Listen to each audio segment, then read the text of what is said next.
Emilien a remis son titre en jeu dans les 12 coups de midi, sans la présence d'une personne qui lui est chère.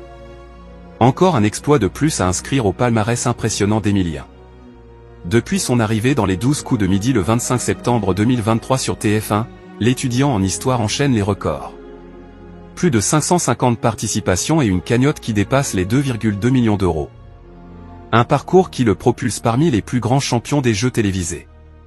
Les confidences du maître de midi sur l'absence de ses proches. Les proches d'Emilien ne peuvent pas toujours faire le déplacement jusqu'à Paris pour le soutenir.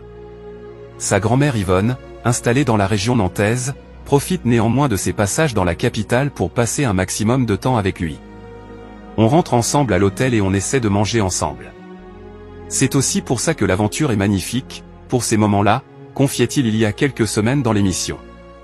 Sa petite amie Jessica, étudiante en art à Toulouse comme lui, l'accompagne régulièrement dans ses révisions entre deux tournages. Quant à l'absence récente de ses proches sur le plateau, Emilien l'explique simplement, effectivement, il y a des problèmes de disponibilité. Mais moi je les ai toujours, j'ai toujours leur soutien et ça fait plaisir. Emilien déçu, sa petite sœur manque à l'appel.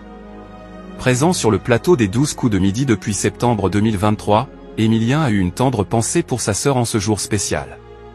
C'est un jour particulier parce que je sais ô combien votre attachement à la famille est important, a souligné Jean-Luc Reichmann en début d'émission. Malheureusement, elle n'a pas pu être là ni en présentiel ni en visio mais c'est l'anniversaire de ma petite sœur, a révélé le jeune champion.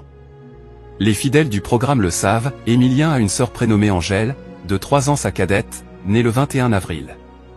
Elle était d'ailleurs apparue pour la première fois dans l'émission l'année précédente.